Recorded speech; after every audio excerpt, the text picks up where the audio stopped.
This segment of DelmarvaLife is brought to you by TidalHealth. It is safe to say that there are few things more important than the health and wellness of our children. With the winter season often leading to an increase in colds and respiratory infections, it becomes crucial to take matters of their health seriously. So as a parent, it's wise to not only have a good relationship with your healthcare provider, but to know when it's time to seek medical attention. Joining us this afternoon is Dr. Deepa Manimegalan with TidalHealth Pediatrics. Thank you so much for joining us this afternoon. Good to see you. Thank you. So how can a parent differentiate between when it's just a typical winter illness, a cold or a flu?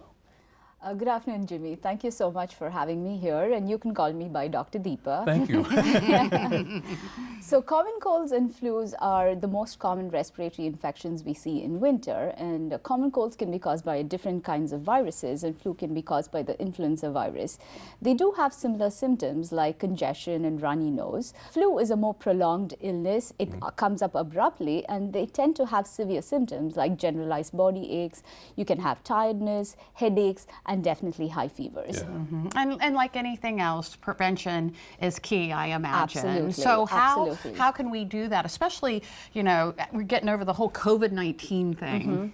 So I would strongly suggest practice good hand hygiene. And I would also say keeping the indoor air quality really good, using humidifiers, air purifiers, and of course, by far the most important thing would be vaccination. As a parent, how can we decide, okay, I can handle this, it's okay, we'll take care of it here at home, or I have to decide when to bring my child to you? Is there something typical that we can look for? The most signs that we worry about are signs of respiratory distress, like when they have prolonged fevers, when you have prolonged coughing, worsening coughing that keeps the child up awake at night.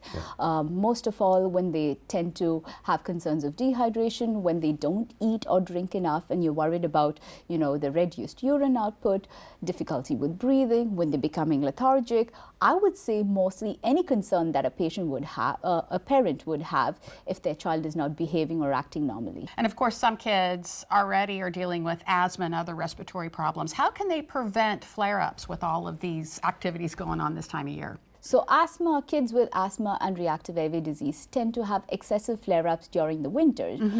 So I would strongly suggest any parent who has a child who has been diagnosed with asthma or reactive airway disease to make sure that they have their medicines handy, to make sure the albuterol medications have been prescribed and filled up, making sure that they're not expired. Kids sometimes are prescribed inhaled corticosteroids as controller medications. One of the main things that prevents all of these flare-ups is to use it on a regular basis. And of course, you know, having an asthma action plan that is prescribed specifically for each of these patients, to review them and encourage them to follow it. We're out of time, but I want to ask you real quick, why do you encourage parents to have a good relationship with their healthcare provider?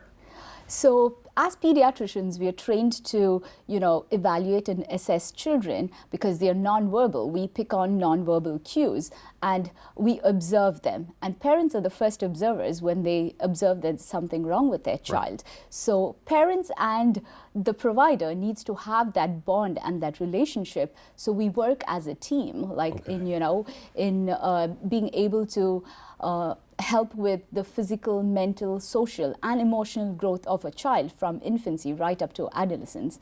And building that confidence in the initial stages of a child's age will help them reach through the adolescent with no concerns. Like they tend to adhere to treatments better, they're less anxious about treatments, and the kids feel comfortable themselves bringing up any concerns and issues that as they grow. Smoothly. There you go. All Good right. relationship. Thank you so much, Dr. Deepa. Absolutely. Thank you so much. Manimegalan. I've been working on her name while we were talking to her. Oh, okay.